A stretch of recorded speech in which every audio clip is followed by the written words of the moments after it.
저는 오늘 히브리서 12장 말씀을 근거로 예수님을 생각해 보면이라는 제목으로 하나님 말씀 선포합니다. 한번 따라합니다.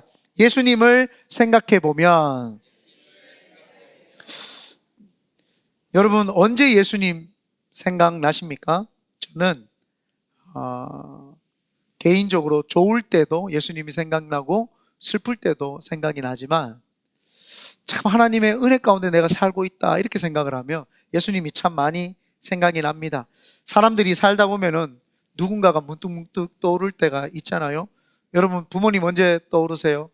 여러분, 힘들고 애 키우다 보니까 우리 어머니가 내 키우던 게 참 힘들었겠다, 고생하셨겠다, 이런 생각 드시지 않습니까? 저도 문득문득 제가 미국에서 사역을 하고 있다가 우리 자녀들 보고 우리 성도들 보다가 참 내가 은혜 가운데 여기에 있구나 이런 생각이 들면 어머니 생각이 제일 많이 들어요.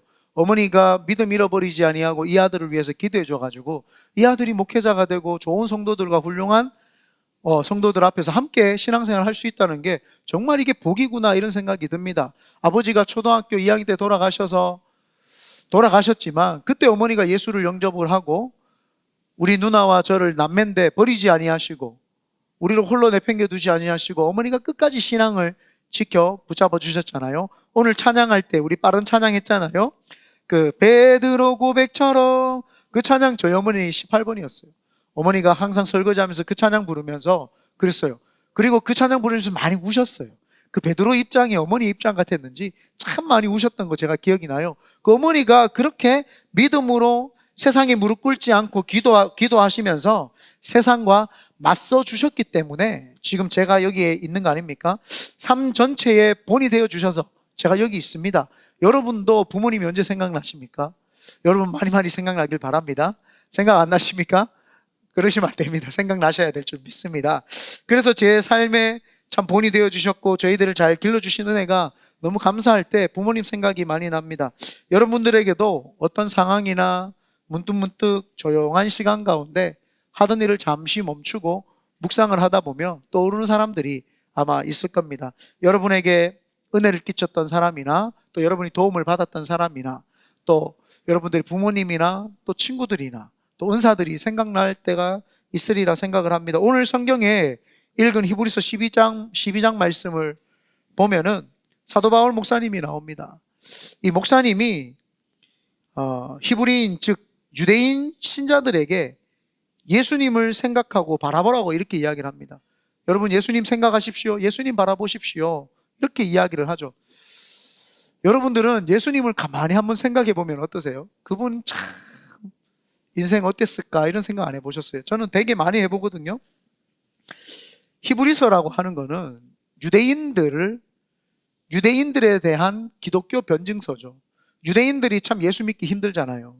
그들이 옛날부터 구약시대부터 선지자들이 오실 메시아에 대해서 이야기를 했지만 지금 내 눈앞에 있는 메시아 예수 그리스도가 너무나도 빈약하고 나약하게 보여요. 십자가에 죽어가는 그 모습이 사실 자신들이 바라고 원하던 메시아 그리스도가 아니다 이 말이에요. 그러니까 그들이 복음을 받아들이기랑 쉽지 않아요. 그들은 메시아가 힘이 있고 강력해서 세상을 뒤엎을 메시아로 생각을 하고 있고 지금도 그들은 메시아를 그렇게 인식을 하고 있습니다. 그런데 그 메시아가 십자가를 못 박혀 돌아갔다고 하니까 그들이 예수 그리스도를 받아들이기가 쉬울까요? 쉽지 않죠.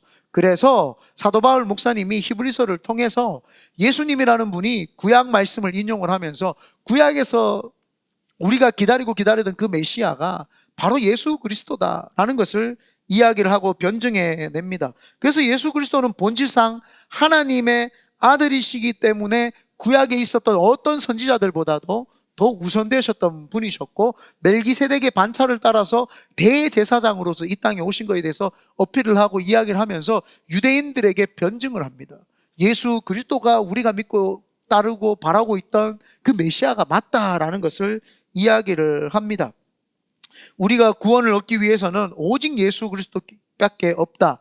길이요 진리요 생명 대신 예수 말고는 하나님께 나아갈 길이 없다라고 이제 그 이야기를 하십니다. 그래서 그분을 믿고 그분께 순종하라고 지금 사도 바울 목사님이 가르치고 있는 줄 믿습니다. 그리고 오늘 본문 12장에 이제 12장으로 넘어와서 보면은 유대인으로서 신앙생활하는 것이 누구보다 힘들고 어렵다는 것을 제일 잘하는 분이 사도 바울 목사님입니다. 바리새인 중에 바리새인이요, 율법학자 중에 율법학자, 그리고 가말리아 문화생으로서 배운 자 중에 배운 자, 기득권층 중에 기득권층자가 바로 이 사도 바울 목사님이기 때문에 그들이 너무너무 갈망하고 믿었던 분이 하나님 아버지 아닙니까? 그런데 그 하나님 아버지를 욕되는 것처럼 보였던 예수 그리스도. 그러니까 유대인들이 예수님을 반역하고 그 예수님을 십자가에 못 박았는데, 그러니까 유대인들이 예수님 믿기가 힘든 거예요. 자기들이 예수님을 십자가에 못 박았는데 예수를 믿으라고 하면 믿음이 되겠어요? 여러분이 예수님을 십자가에 직접 못 박았는데 내가 예수를 믿으라고 하면 이게 믿음이 되겠냐고요. 내가 가지고 있는 신념과 이념과 믿음이 한순간에 다 무너져야 되고 내 자존심과 고집과 아집을 다 버려야지 예수를 믿을 수 있는데, 그들이 예수를 믿기란 사실 쉽지 않지요. 그래서 우리보다 앞장서 가신 예수님을 생각하고 바라보라고 이제 이야기를 하죠. 당신들이 생각하는 예수 믿기 힘들겠지만 예수 그리스도는 그분이 참 진리시다. 그래서 예수님만 바라봐라. 예수님만 생각해라. 예수님밖에 없다. 이제 이렇게 이야기를 합니다. 그래서 유대인들 중에 예수 그리스도를 구주로 모셔드리고 바라본 자들은 계속 예수님을 생각을 하고 바라보라고 하면서 그들에게 하나님의 말씀을 권면해주고 있습니다. 누군가를 생각하고 바라보게 되면은요, 그 사람의 가치, 그 사람의 존엄성이 보이기 시작을 하죠. 그래서 그 사람의 가치가 있다라는 걸 알게 되면 그 가치는 보존되어져서 후대에 믿음으로써 자녀들에게 그것을 영향을 끼치게 되고, 내가 바라본 사람이 가치가 없다면은 그 가치는 사라지고 말게 되죠. 그래서 오늘 예수님을 생각해 보면서 우리는 예수님께서 가치 있게 생각한 것에 대해서 깊은 묵상과 함께 그분이 살았던 삶을 따라가야 될 줄 믿습니다. 만약에 우리가 예수님을 가치 있게 생각했다면 우리도 마음속에 그 가치를 새기고 자녀들에게 차근차근 전가해야 될 줄 믿습니다. 그래서 오늘 말씀이 증거되어질 때 깊은 마음에 울림이 있게 되시기를 예수님의 이름으로 다시 한번 축원드립니다. 첫 번째입니다. 예수님을 생각해 보면 구름 같은 허다한 증인들을 예수님은 만드셨어요.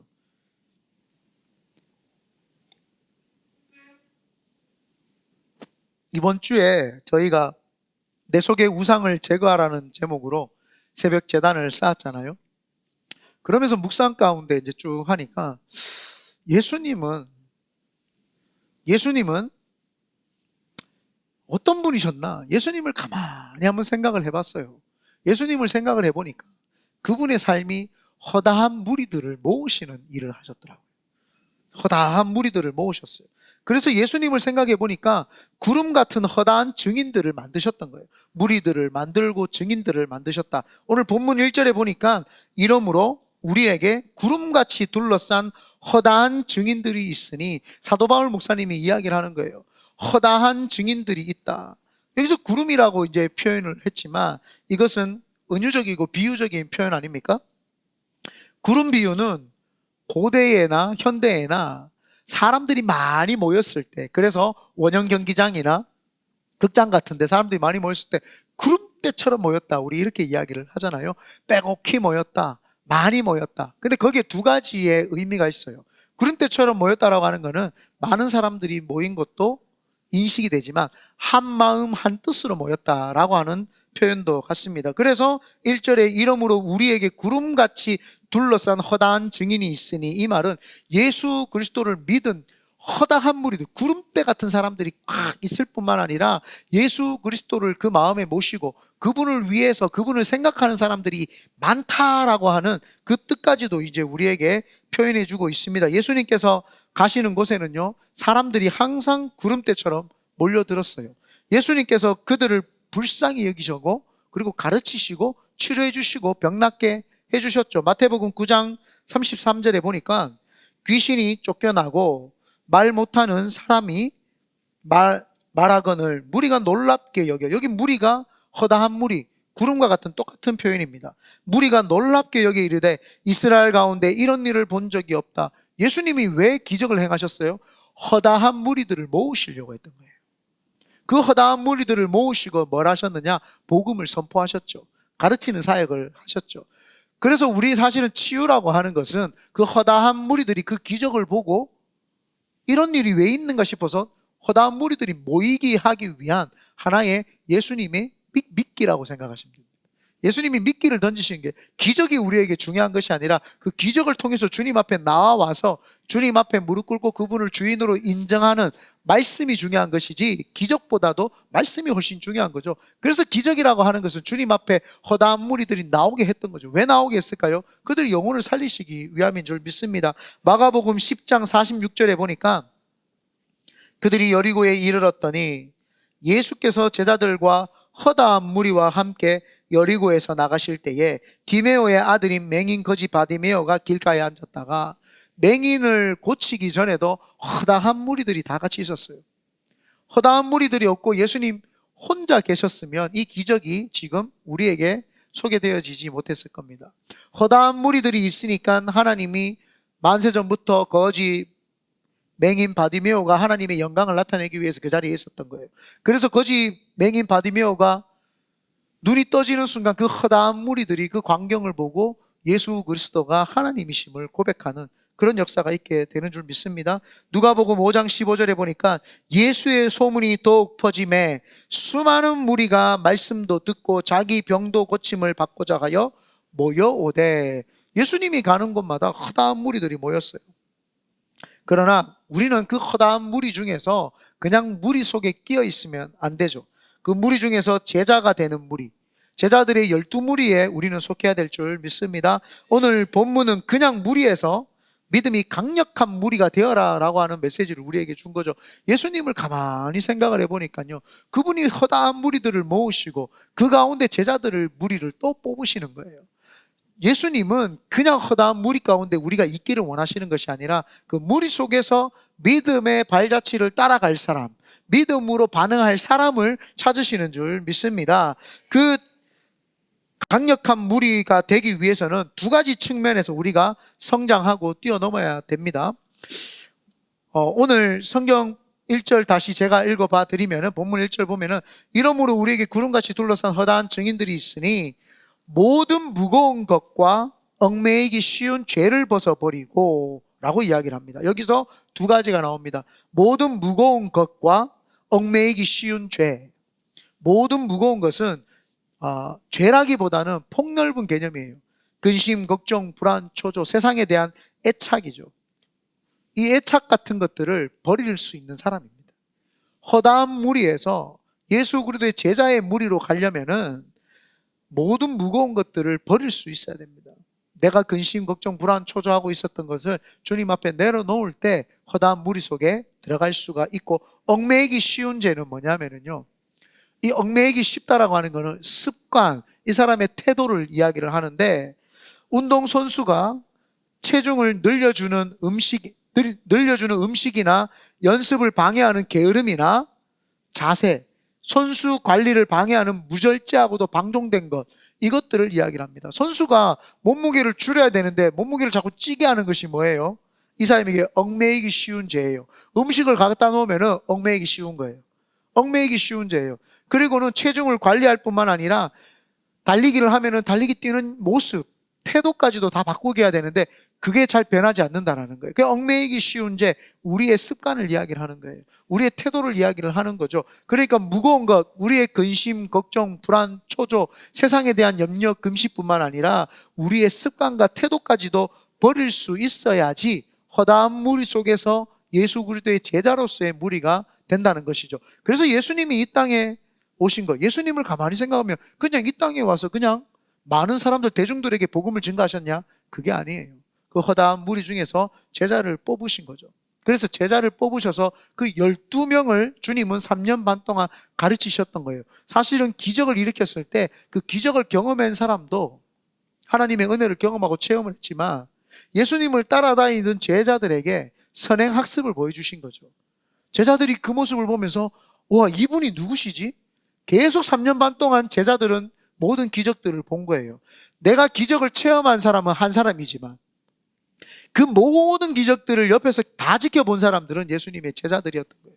그러니까 그 허다한 무리 속에서 주님이 바라셨던 것은 예수 그리스도의 제자들을 주님은 뽑으시고 바라셨던 거죠. 그래서 우리는 예수님께서 허다한 무리를 만드시기 이전에 제자들을 먼저 모으셨구나라는 것을 우리는 좀 인지해야 될 줄 믿습니다. 그래서 모든 무거운 것과 얽매이기 쉬운 죄에서 벗어나서 오늘 믿음으로써 살아내시는 우리 성도님 되시기를 예수님의 이름으로 축원드립니다. 그래서 오늘 가만히 생각해 보시면서 예수님 생각하니까 예수님이 제자들을 뽑으시려고 이 땅에 오셨구나. 그걸 좀 묵상해 보시기 바라고, 두 번째로 예수님을 생각해 보면은 부끄러움을 개의치 않으셨어요. 예수님 부끄러움을 개의치 않으셨습니다. 2절, 본문 2절 다 같이 한번 읽어보겠습니다. 시작. 믿음의 주여 또 온전하게 하시는 이인 예수님을 바라보자. 그는 그 앞에 있는 기쁨을 위하여 십자가를 참으사 부끄러움을 개의치 아니하시더니 하나님 보좌 우편에 앉으셨느니라. 예수님은요, 부끄러움을 개의치 않으셨어요. 예수님께서 하나님이십니다. 하나님이신데 인간이 자신을 평가하고 수치스럽고 창피하게 예수님을 모욕을 했어요. 예수님이 누구시라고요? 하나님이십니다. 그런데 인간들이 예수님을 부끄러움을 줬다 이 말이에요. 예수님에게. 예수님을 공개석상에서 율법을 지키지 않는다라고 하면서 예수님이 안식일날 손 마른 자를 고쳤을 때, 안식일날 예수님의 제자들이 밀밭에서 밀을 먹었을 때, 예수님이 안식일날 실로암 물에서 사람을 치료했을 때 그 사람들이 예수님을 평가를 했어요. 이 율법을 지키지 않는 자라고. 예수님에게 부끄러움을 막 줬어요. 그 사람들 앞에서 민망함을 주고 부끄러움을 굉장히 줬습니다. 그리고 예수님이 귀신을 쫓아내고 병자를 고치니까 귀신의 왕 바알세부를 힘입어서, 똥파리를 힘입어가지고 예수님이 귀신을 치료한다 이렇게 이야기를 했어요. 아주 공개석상에서 예수님을 망신주기로 작정을 한 거죠. 그런데 예수님은 그런 망신을 당해도 부끄러움을 개의치를 않으셨어요. 왜 그분은 사람들의 평가에 개의치 않으셨을까요? 왜 그러셨을까요? 그분은 하나님의 말씀이 가르치는 방향대로 사셨기 때문에 사람들의 이목과 그 사람들의 이야기가 개의치 않는 거예요. 예수님은 성령님의 인도하심을 받고 성령님이 주시는 사역을 했기 때문에 사람들이 이렇다 저렇다 하는 말에 개의치 않으시는 거예요. 여러분, 언제 사람들의 평가에 여러분 부끄러움을 당했을 때 개의치 못하고 화내신 적 있으십니까? 저는 많은 것 같아요. 사람들이 나를 오해하면 굉장히 저도 불쾌했고요. 사람들이 저를 이해하지 못하면 굉장히 불쾌하게 생각을 많이 했던 것 같습니다. 예수님의 제자로서 살아가겠다고 해놓고는 날마다 개의치 못했던 것이 아니라 개의했던 것 같아요. 항상 사람들을 그냥 그랬던 것 같아요. 인간이 예수님을 평가하고 예수님을 비난한다고 해서 하나님이 예수님을 그렇게 평가하신 적이 없죠. 이런 것과 마찬가지입니다. 제 예화인데요. 제가 중학교 때 공부를 꽤나 했습니다. 안 믿으실 거라고 생각을 했지만 꽤나 했습니다. 국어, 사회, 윤리, 도덕, 수학, 과학 웬만하면 다 잘했습니다. 그런데 지금도 난제 중에 난제인 영어 잘 못했습니다.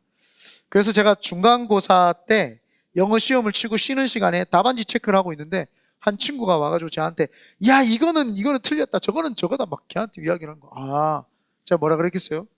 경상도 말로 맞나? 네, 틀렸나? 이렇게 이야기를 했어요. 그런데요, 그 친구가 너무 비웃길래 자존심 상했어요. 근데 시험지가 딱 나왔어요. 제가 65점 맞았어요.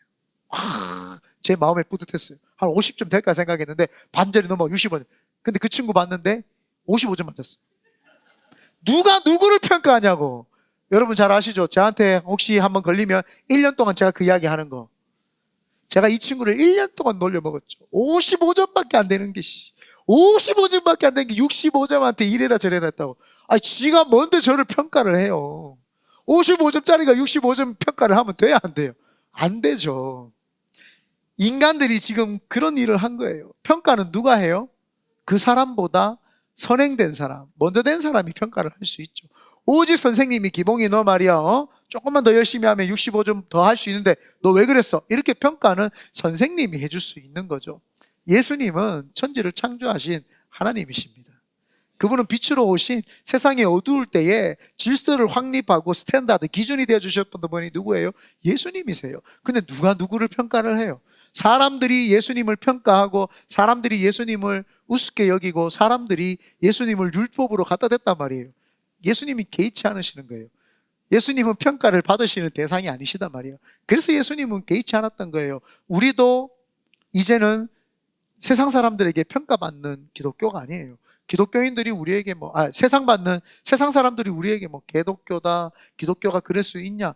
그들이 뭘 우리를 평가를 해요? 그들은 우리를 평가할 수 있는 존재가 아니에요. 그들은 우리에게 오히려 우리가 그들에게 답안을 제시를 해주고 그 사람들이 똑바로 살 수 있도록 윤리적이고 도덕적이고 그들을 가르쳐주는 존재가 우리지, 우리가 그들의 평가에 흔들리고 할 필요가 없어요. 개의치 않아도 됩니다. 그거는 거기에 우리가 반응할 이유조차가 없죠. 그래서 제가 예전에도 한번 이야기를 했죠. 코로나 시대 때 막 세상이 막 코로나가 교회에서 코로나가 있었던 것처럼 막 이야기를 하니까 어떤 한 교회가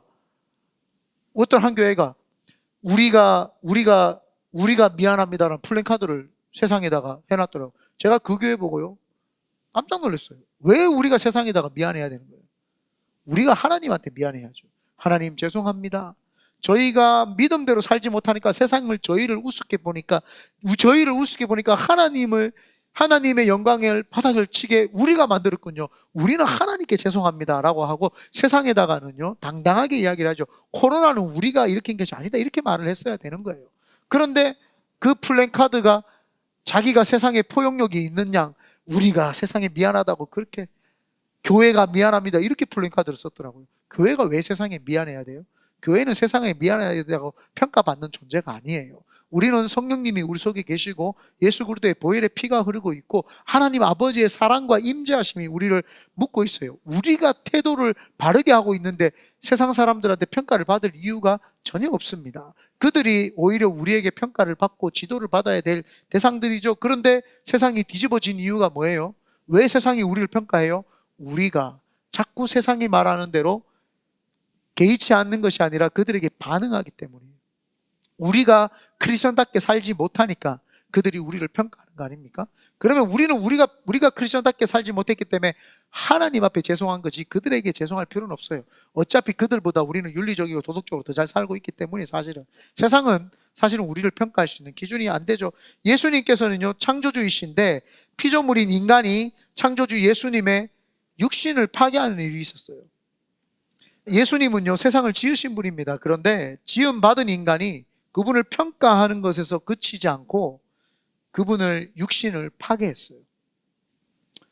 너무 예수님의 육신을 찢으시고 파괴하는 일을 서슴지 않게 그렇게 행동을 했습니다.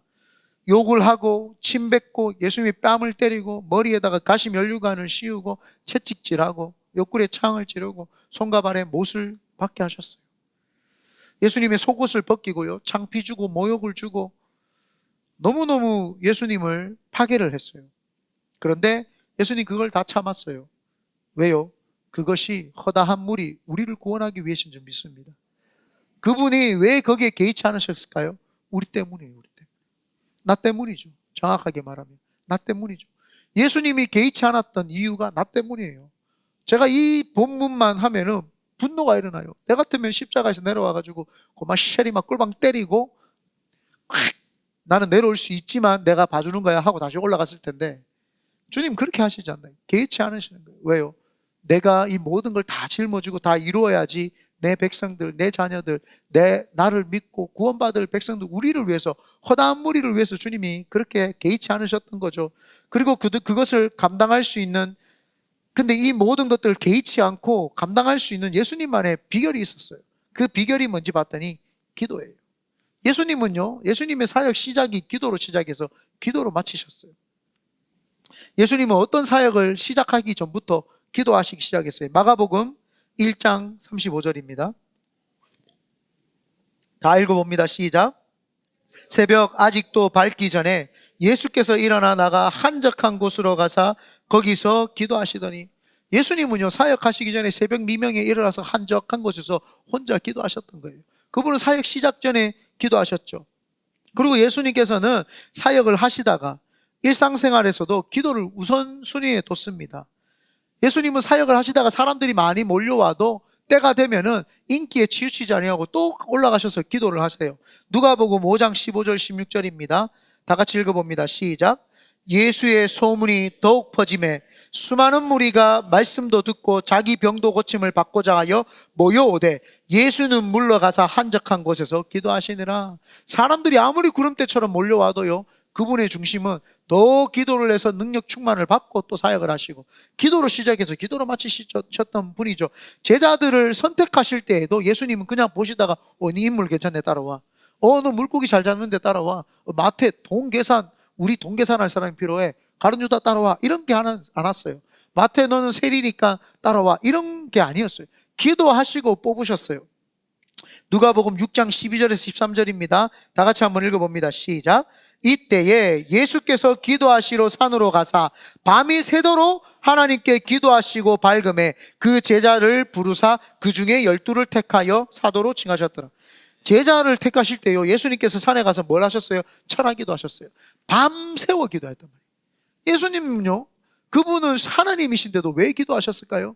수치와 모멸감을 개의치 않으시고 다 받으실 수 있었던 그분의 비결이, 능력의 비결이 뭐예요? 기도예요, 기도.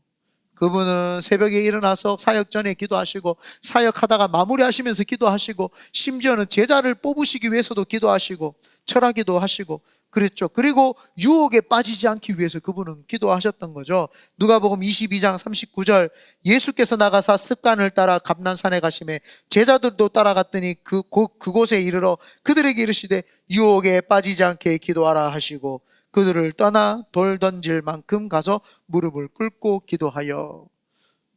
예수님 무릎을 꿇고 기도했대요. 얼마나 겸손한 자세입니까? 예수님이 하나님이신데 뭘 기도를. 그래서 어떤 사람들이 저는 자꾸 묵상 기도한다 하면 제일 화가 나요. 예수님이 이분도 간절하게 기도를 했는데 뭘 자꾸 묵상 기도를 한다고. 저는 너무너무 성경을 왜곡되게 보고 계신 사람들이 너무 많아요. 예수님이 무릎을 꿇고 기도했다는 거예요. 너무 간절하게, 머리에 땀방울이 핏방울이 될 정도로 간절하게 기도했어요. 너무너무 주님 부르짖고 기도했죠. 우리는 예수님이 우리의 모범이 되는 줄 믿습니다. 예수님께서 부끄러움 앞에서 그것을 개의치 않았던 비결은 바로 우리를 구원하시기 위해서. 그분은 개의치 않으셨고, 두 번째로 그 개의치 않음을 어떻게 견디셨을까? 기도밖에 없었던 거예요. 기도로 시작하고 기도로 마치니까 그분이 그들의 모멸감 속에서도 다 개의치 않고 다 받아냈습니다. 우리가 참 부끄럽지만 우리가 믿음으로 살기 위해서는 사실은 너무나도 많이 들었지만 진짜 기도밖에 없는 줄 믿습니다. 오늘도 기도하여서 주님께 더 위대하게 쓰임받고 세상 소리보다 성령님이 주시는 세밀한 음성에 반응하게 되시기를 예수님의 이름으로 축원드립니다. 세 번째입니다. 예수님을 가만히 생각해 보면은요, 그분은 허다한 무리들을 모으시기 위해서 이 땅에 오셨고 전혀 그 무리들을 구원받게 하기 위해서 개의치 않으셨을 뿐만 아니라 마지막 세 번째가 예수님을 생각해 보면 자신을 거역하는 그 사람들 앞에서도 잘 참으세요. 본문 3절 다 같이 한번 읽어볼게요. 시작. 너희가 피곤하여 낙심하지 않기 위하여 죄인들이 이같이 자기에게 거역한 일을 참으신 일을 생각하라. 우리가 예수님을 가만히 생각해 보니까 자기를 거역했던 사람들, 허다한 무리들을 뽑았는데도요, 그 뽑았는 사람들 중에도 예수님을 거역하고 배신한 사람들이 많아요. 그런데도 주님은 거기에 주님은 잘 참으셨다라는 거예요. 하나님께서 천상에서 하나님을 거역했던 마귀들을 아직도 지금 참고 계시고 봐주시고 계세요. 마귀들이 이 땅에서 활기치도록 주님 아직도 잘 참으시고 계시는 거예요. 왜요? 허다한 무리들이, 더 많은 숫자들이 구원을 받게 하기 위해서 주님 기다리신 거예요. 가만히 안 둔다. 언젠간 우리 자녀들 그 하나님의 때에 그 수가 꽉 차게 되면 사단을 내가 사단 벌써 예수 그리스도 앞에서 무너졌지만 너네들이 이제 무적행으로 갈 날을 주님 다 기다리고 계시는 거예요. 왜? 우리 때문에 기다리시는 거예요. 거역했는데도 불구하고 우리 때문에 기다려주시는 거예요. 아담과 하와가요, 하나님의 첫사랑 아닙니까? 여러분, 첫사랑을 잊을 수 있다 없다? 없다. 네, 없어요. 여러분 첫사랑 잊어버리셨어요? 왜 송호전은 왜 누구 생각했길래 자꾸 웃어요? 네, 누구 생각하신 거예요? 세례 사람 뒤에 있죠, 뒤에 있죠. 뒤에 있구나. 예, 뒤에 있구나. 네, 세례밖에 없대요. 네, 감사하네요. 네. 세례 사모님은 아니라고 저한테 지난번에 이야기를 했어요. 내 첫사랑은 성공 아니에요, 이렇게. 네. 첫사랑 잊어버리기 쉽지 않잖아요. 처음 내 마음을 누구에게 줬던 그 하나님이 아담과 하와를 하나님의 모양과 형상대로 지으셨기 때문에 내 온 마음을 그들에게 처음으로 줬던 사람들이 아담과 하와예요. 그 첫사랑이죠. 그 첫사랑이 하나님을 외면하고 거역하고 배신하고 선악과를 먹었을 때 그 마음의 배신감은 얼마나 들까요? 공들여서 사랑을 제일 먼저 해줬는데, 근데 그가 제일 먼저 배신을 하니 주님 얼마나 가슴 아팠어요. 근데요, 그 거역에도 주님 참으셨어요. 우리 하나님은요 참으셨어요. 그리고 예수님 12제자들이요, 예수님이 그 12제자들을 귀하게 불러서 3년 반 동안 그들을 양육하고 변화시켰는데도 그들이 뿔뿔이 흩어지고 예수님 십자가를 못 박힐 때 다 도망갔어요. 오히려 훈련받지 않았던 여성도들은, 마리아와 막달라 마리아들은 믿음이 담대해가지고 예수님의 십자가 무릎 앞에서, 그 예수님의 죽으신 그 모습 앞에서 십자가를 끌어안고 그 피가 다 흘러갈 때까지도 눈물을 흘리시면서 그 자리를 지켰는데도요, 예수님이 12제자 다 도망갔어요. 예수님을 거스르고 거역했는데도 예수님 다 참으시고 다시 부활하셔서 그들을 불러다가 다시 사용해 주셨잖아요. 그게 은혜인 줄 믿습니다. 그뿐만 아니라요, 거역한 인간이 성령님이 오셔서 오순절날 마가다락방에 성령이 임하고 온 인류에게 성령님을 그것을 속에 영으로 다 자리 잡아주는데도 그 성령도 거부해요. 성령 회방죄죠. 성령님이 오셔가지고 지금 예수님처럼 우리에게 동고동락하시고 늘 모든 것들을 세밀한 음성을 들려주셔서 끌고 가시는데도 그걸 자꾸 거부하는 거예요. 성령님을 만난 사람조차도 때로는 성령님을 거부할 때가 많아요. 그래서 성령이 소멸되기도 하고 성령님이 근심하기도 하시죠. 인간들이 이렇게 함께 지금 계신 그 성령님을 거역하고 모욕을 할 때가 많이 있습니다. 그런데도 그분은 참으세요. 삼위일체 하나님은 어제나 오늘은 영원토록 참고 계세요. 지금도 이스라엘 백성들 보면 아시잖아요. 400년 동안 왕정 정치를 하면서 그렇게 선지자들을 많이 보내가지고 회개하라, 회개하라, 돌아오라, 우상으로부터 돌아오라, 바알과 아세라 신으로부터 돌아오라, 주님 계속 이야기를 하시죠. 그런데도 이스라엘 백성들이 돌아오지 않으니까 채찍을 사용하사 그 나무 가지를 꺾어서, 바벨론이라는 나무 가지를 꺾고 아수라라는 나무 가지를 꺾고 애굽이라는 나무 가지를 꺾어서 그들에게 종아리를 때리는데도 그들이 변화되지 않습니다.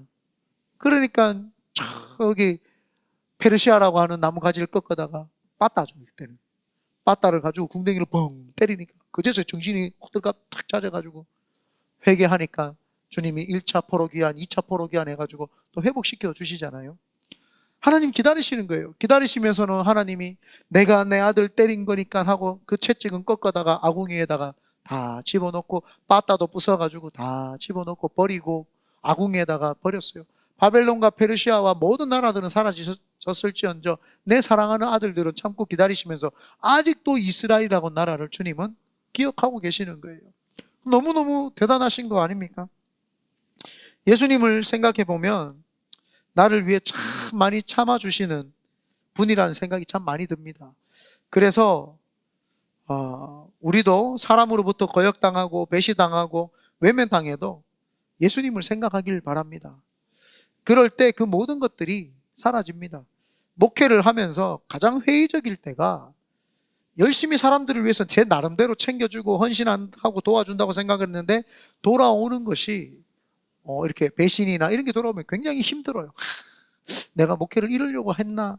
그런데 내가 이렇게 대우를 받으면서도 목회를 해야 되나 하는 그런 생각이 들 때 갑자기 예수님 생각을 하면은 하나님께서 항상 주시는 마음이 니나 잘해라, 니나. 내가 니 얼마나 기다린지 알지? 니나 잘해라, 니나. 여러분에게도 이 내한테만 들리는 게 니한테도 들려야 된다고. 니나 잘해라, 니나. 저한테 주님 그래요. 니나 잘해라, 니나. 그 음성이 들리니까 어떻게 돼요? 맞습니다, 주님. 회의감이 뭐예요? 은혜가 넘치죠. 맞다, 니나 잘해라, 니나. 제 마음속에요, 내나 잘해라, 내나. 다른 사람 볼 것도 없다, 니나 잘해라. 그러면서 하나님이 나도 니 안 믿는다 그래요. 나도 니나 잘해라. 나도 니 안 믿는다. 나도 니 그냥 사랑한다. 하나님 그래요, 저한테. 니 믿었으면 니 안 뽑았다는 거예요. 니는 수십 번 배신한 사람이기 때문에 네 믿지 않는다. 이기복 목사 네 믿지 않는다. 난 네 믿지 않는다. 네 사랑한다. 이렇게 이야기했어요. 그 마음이 드니까 저도 성도들을 믿는 것이 아니라 성도들을 사랑해야 되는구나. 그래서 사랑하기 시작을 했죠. 사랑하기 시작을 하니까요, 그때부터는 밉지가 않고 싫지가 않아요. 사랑하니까요. 우리가 사랑하면 다 되는 줄 믿습니다. 그러면 나에게 힘들게 했던 사람이 오히려 미운 것이 아니라 내 자신이 하나님 앞에 부끄러울 뿐만 아니라 사랑으로 넘쳐납니다. 믿으면 여지없이 배신당하고 상처받습니다. 그러나 사랑하면은요, 좋아지고 회복되는 줄 믿습니다. 사랑하면 허물을 덮어주고, 내가 사랑하기 때문에 배신당해도 내 조건 없이 사랑했기 때문에 아무런 문제가 되지 않습니다.